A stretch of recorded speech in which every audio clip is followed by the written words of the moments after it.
जानेवारी 1831ला सातारा जिल्ह्यातील खंडाळा तालुक्यातील नायगाव या ठिकाणी खंडोजी नेवासे पाटील व लक्ष्मीबाई यांच्या घरी झाला त्यांची मी कन्या।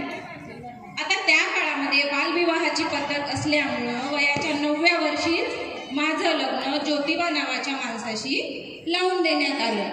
या जगाला ऊर्जा देणारा एक क्रांतीसूर्य आहे हे मला हळूहळू समजलं। आता त्या काळामध्ये स्त्रियांना फक्त चूल आणि मूल एवढाच अधिकार होता। बायांनी कसं आपलं घर भलं आणि आपण भलं, घरातील चूल भली। स्त्री पुरुष समानता, जातीभेद, अंधश्रद्धा, अनिष्ट चालीरीती, रूढी परंपरा यांनी समाज अगदी ग्रासून गेला होता। तर अशामध्ये स्त्रियांना घराच्या बाहेर पडायची त्यावेळेस परवानगी नव्हती, म्हणजे पद्धत नव्हती।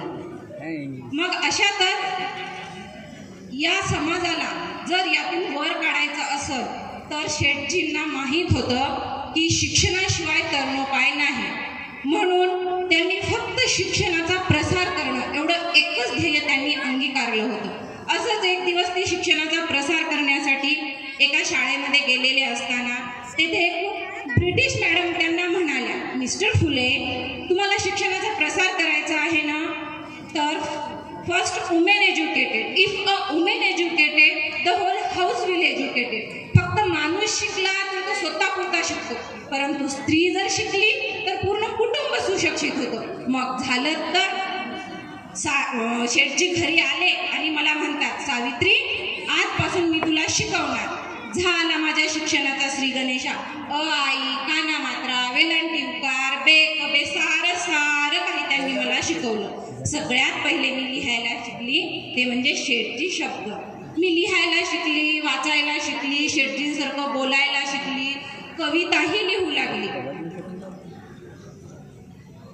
1 जानेवारी 1848ला आम्ही सर्व धर्मीय मुलींसाठी पुण्यामध्ये भिडेच्या वाड्यात पहिली शाळा काढली। आता त्या शाळेमध्ये समाजातील कर्मठ लोक मुलींना शिकवण्यासाठी एकही शिक्षक टिकू देईनात, त्यांना धमक्या देत की आम्ही तुम्हाला वाळीत टाकू। मग ठरलं तर झाले मी पहिली शिक्षिका आणि मुख्याध्यापिका। पण समाजात एकच कुल्लेबी उडाली, धर्म बुडाला, धर्म बुडाला, धर्म बुडाला। अरे सामान्य माणसानं शिक्षण घेतलं म्हणजे कोणाचा धर्म बुडतो? इतका तकलादू आहे का तुमचा धर्म? धर्मासाठी माणूस की माणसासाठी धर्म?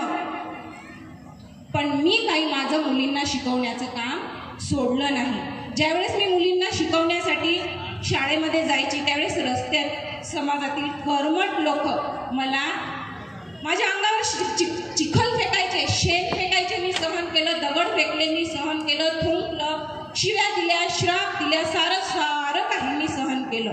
पण एक दिवस माझ्या सहनशीलतेचा अंत झाला।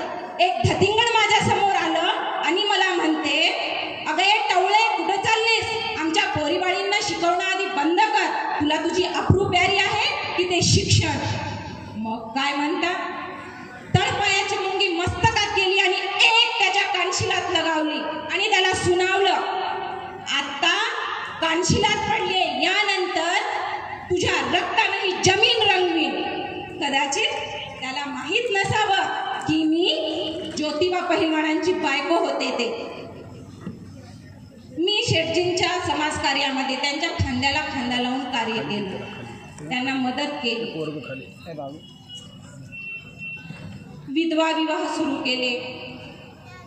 आता एखाद्या स्त्रीचा जर नवरा मेला तर यात त्या स्त्रीचा काय दोष? तिनं का म्हणून सती जायचं? तिचं केशवपन का म्हणून करायचं? या प्रथा बंद करण्यासाठी आम्ही ब्रिटिश सरकारकडे मागणी केली आणि या प्रथा बंद केल्या। विधवा विवाह सुरू केले, बालप्रतिबंधक ग्रहे काढली, आमच्या घरातील पाण्याचा हौद अस्पृश्य लोकांसाठी आम्ही खुला केला आणि एक विधवा काशीबाई नावाची विधवा ब्राह्मणबाई, तिच्या मुलाला आम्ही दत्तक घेतलं, त्याचं नाव यशवंत ठेवलं।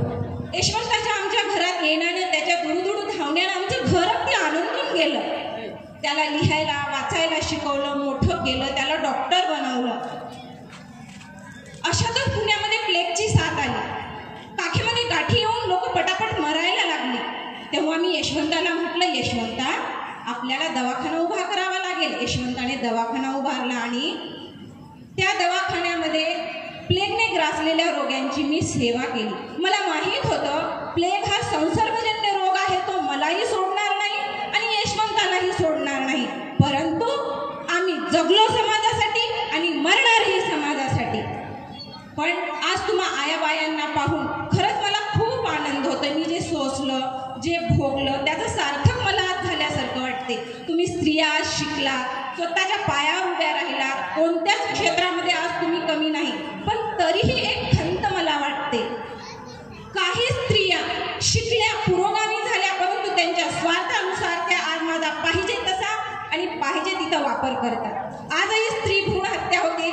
मोठ्या प्रमाणात शिकलेल्या स्त्रिया आज अंधश्रद्धा पाळतात. स्त्री ही स्त्रीची शत्रू आजही समजली जाते.